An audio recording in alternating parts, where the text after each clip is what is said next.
Bom dia! Hoje trago-vos um livro que eu acabei de ler, ou que estou quase a acabar de ler. Que estou quase a acabar de ler, exatamente. Este. A Vegetariana, de Anne Kang. Esta senhora ganhou o Prémio Nobel da Literatura este ano, 2024. Eu gosto muito, muito, muito deste livro. E se algum dia eu vier aqui falar de um livro e eu não disser que gosto muito dele, saibam que eu gosto muito dele. Eu não vou trazer aqui um livro que eu não gosto muito. A partir deste livro, eu vou falar de outros assuntos. E vou começar por vos ler as primeiras páginas do livro. Não, primeiro vou-vos ler umas páginas, assim, são uns bocadinhos pequeninos, umas partezinhas que eu gostei bastante. E a seguir vou para as primeiras páginas, porque o que eu quero falar está mais inserido nas primeiras páginas.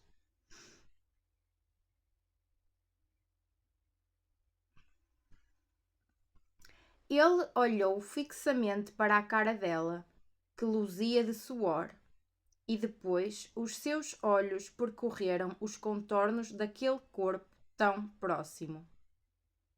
Ficou ali parado por um momento, sem a chamar, desejando mantê-la congelada naquela moldura.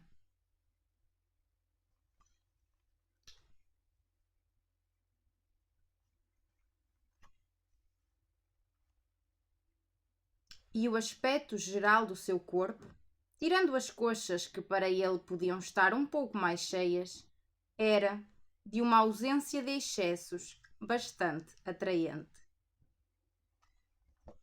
Agora as primeiras páginas.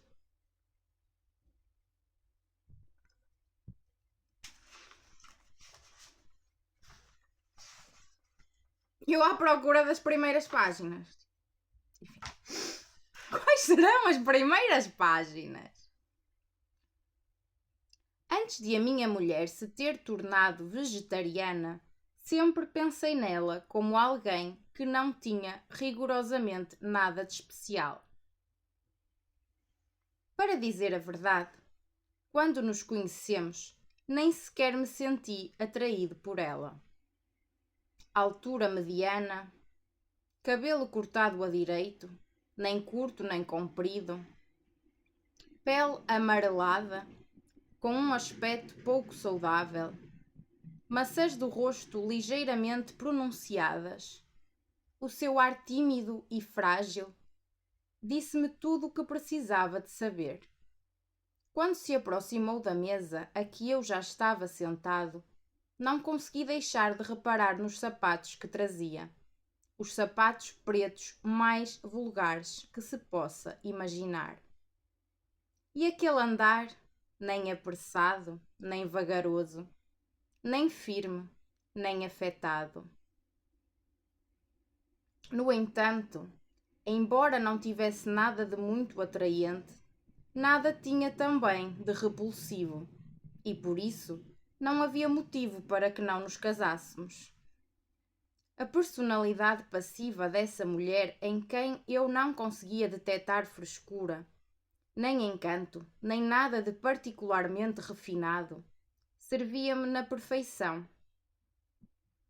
Não precisei de fingir inclinações intelectuais para a conquistar, nem afligir-me com a possibilidade de ela me comparar com os homens embonecados que enchem os catálogos de moda. E ela também não ficava aborrecida se, por acaso, eu chegava atrasado a um dos nossos encontros. A barriga que começara a aparecer-me aos 20 e tal anos, as pernas magricelas e os antebraços que, por mais que me esforçasse, se recusavam terminantemente a ganhar músculo, ou o complexo de inferioridade que costumava ter por causa do tamanho do meu pênis, podia ficar descansado, não tinha de preocupar-me com nada disso por causa dela. Preferi sempre uma vida mediana. Na escola, decidi andar com aqueles que eram 2 ou 3 anos mais novos, para poder ser eu a mandar, em vez de correr riscos juntando-me aos da minha idade. E mais tarde, candidatei-me a uma universidade com base apenas na probabilidade de conseguir uma bolsa que cobrisse largamente as minhas necessidades. Por fim, fixei-me num emprego em que recebia um ordenado decente em troca do cumprimento diligente das tarefas que me eram atribuídas. Numa empresa cuja pequena dimensão faria com que valorizassem inevitavelmente as minhas competências banais. E por isso, era natural que me casasse com a mulher mais trivial do mundo. As mulheres bonitas, inteligentes, sensuais, filhas de famílias ricas, essas teriam acabado por perturbar a minha existência tão cuidadosamente ordenada. Correspondendo às minhas expectativas, ela mostrou ser uma esposa absolutamente comum, que encarava as coisas sem desagrado nem frivolidade. Levantava-se todos os dias às 6 da manhã para fazer sopa e arroz, e normalmente também algum peixe. Desde a adolescência que ela contribuía para o rendimento familiar com trabalhos em part-time. Acabara por se tornar monitora no curso de computação gráfica que frequentara durante um ano e fora ainda contratada por uma editora de banda desenhada para inserir as falas nos balões, trabalho que podia fazer a partir de casa. Era uma mulher de poucas palavras. Raramente me pedia alguma coisa e por muito tarde que eu chegasse a casa, nunca discutia comigo. Mesmo quando por acaso estávamos ambos de folga, não lhe passava pela cabeça sugerir que saíssemos juntos. Enquanto eu passava a tarde sem fazer nada, agarrado ao comando da televisão, ela fechava-se no quarto. O mais provável era que passasse o tempo a ler, e esse era praticamente o seu único passatempo. Por qualquer razão insondável, a leitura era uma coisa que a absorvia mesmo.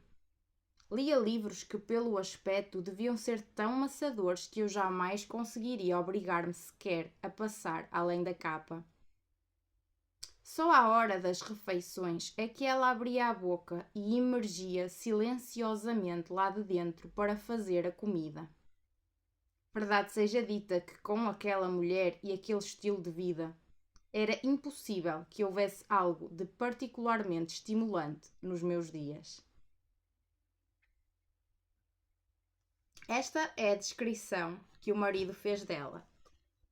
Mas mais à frente vai haver um outro homem que também vai fazer uma descrição desta mesma mulher e será uma descrição diferente, bastante diferente. E é interessante ver como a mesma mulher, a mesma personagem, é descrita de forma bastante diferente por dois homens. E também é interessante pensar, e se ela fosse descrita, além destas duas descrições que encontramos no livro, pela vizinha. E agora já não estou só a falar desta personagem em específico, estou a pegar nesta e generalizar, sim. E pronto, vocês perceberam.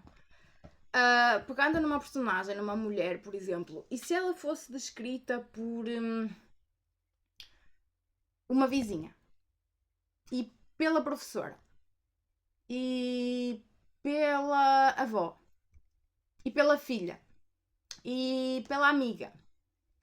Era interessante pegar nessas descrições todas e ver onde é que elas se entrelaçam. E depois também é interessante pensar, por exemplo, se esta pessoa descreve aquela de determinada maneira, às vezes também é por determinadas características próprias da pessoa que está a descrever e não da que é descrita. É uma mistura, porque há algo ali, não é só algo, há vários fatores que fazem com que as descrições da mesma pessoa, do mesmo evento, sejam diferentes. E é interessante entender, então, se calhar aquela pessoa, aquele evento, aquela cidade, aquele cenário, tem um bocadinho de cada descrição e é tudo assim uma oscilação, como um equilíbrio desequilibrado que nós vamos intercalando e vamos descobrindo. Por exemplo, uma cidade, a mesma cidade, para uns é agitada, para outros é sossegada. E se calhar essa mesma cidade tem uma parte sossegada e tem uma parte agitada. E talvez nem seja assim tão agitada e não seja assim tão sossegada. Tem a ver com as características da pessoa que a está a descrever e também da própria cidade. Então é interessante um exercício descrever a cidade onde tu moras e descrever uma pessoa. Primeira pessoa que te vier à cabeça, fazer uma descrição dela e depois entender cada parte dessa descrição.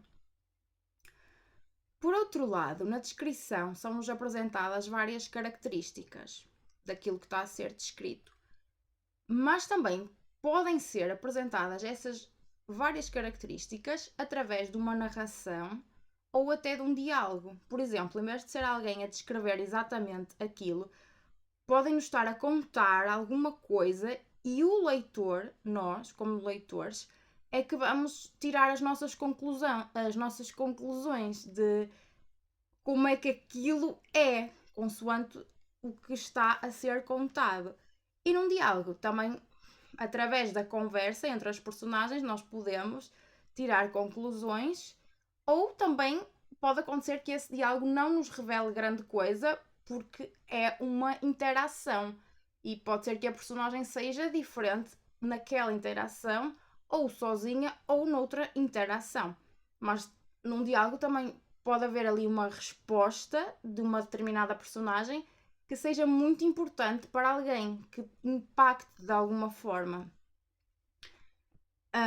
Então é esse cruzamento entre todas as características de quem lê, de quem escreve, de quem está a ser descrito, que forma isto tudo. Ou seja, é um bolo enorme, cheio de diversas fatias dos mais variados sabores. Há ali muita coisa junta e não há assim um ponto exato que se possa dizer, é aqui. Não, é toda uma mistura. É uma coisa fluida.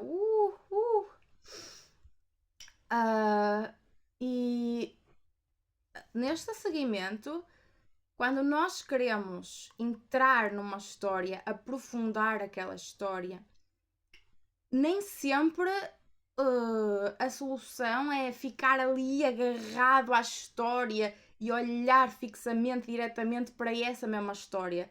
Nós, para conhecermos bem uma história, nós temos também de ir conhecendo outras histórias. Essas outras histórias vão nos fazer entender melhor aquela que nós estávamos inicialmente. Em vez de estarmos ali colados nessa mesma história, porque às vezes já não há mais nada para esmiuçar, já não dá para escavar, só estando ali a tentar tirar algo da história, que não vai ser assim, vai ser conhecendo outras histórias, elas vão nos fazer aprofundar sobre essa história.